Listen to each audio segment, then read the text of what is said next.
The Infinix Zero 20 has just been launched in the USA market for a starting price of $320. Among other things of note, the device is marketed having the very first 60MP OIS-enabled selfie shooter. But is that the only redeeming feature on the Zero 20, or is there more to it than meets the eye? Let's find out in this detailed review of the smartphone. As far as budget smartphones go, the Infinix Zero 20 gets a lot of things right. It clicks great selfies, has a solid design, a bright display, and acceptable performance. Its low-light capabilities can be a little lacking, and the UI is not the cleanest in the segment. However, if these issues don't register in your buying decision, then the Zero 20 should be a good purchase. The Zero 20 looks classy with its rectangular, slab-like flat design. The phone's dark matte finish goes well with the polished silver rails and the raised camera housing.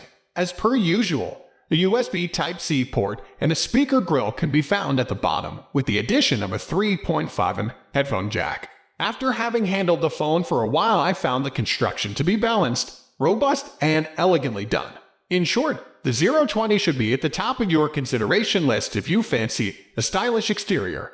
Display-wise, the device packs in a 6.7-inch AMOLED panel with 90Hz refresh rate. There's a dated water drop style notch at the top to house this OIS-60MP selfie camera, and the bezels around the panel are not too slim either.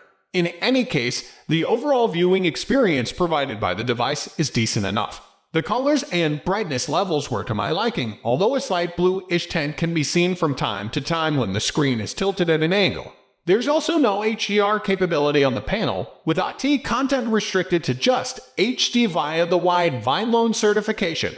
I also saw the 90Hz refresh rate stutter a bit in heavy apps like YouTube and Facebook.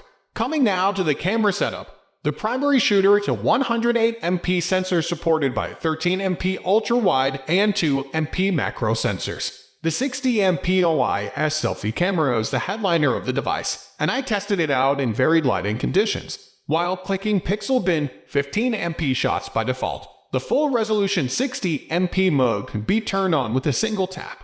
The images outputted are actually quite rich and capture substantial facial detail. It also calibrates the exposure behind my face quite well, and thanks to OIS, I can still click crisp shots if my hand shakes a bit. The rest of the camera experience was so-so in comparison.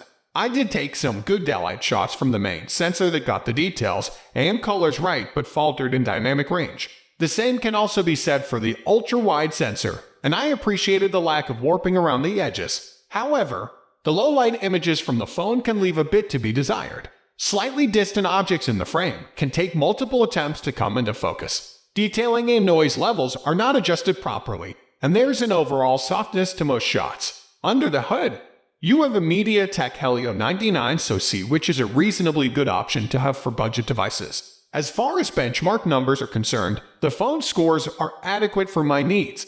There was a bit of lag when operating the UI at times, but apart from that, it was smooth sailing. There's only one variant of the phone, which is 8GB RAM along with 128GB of internal storage.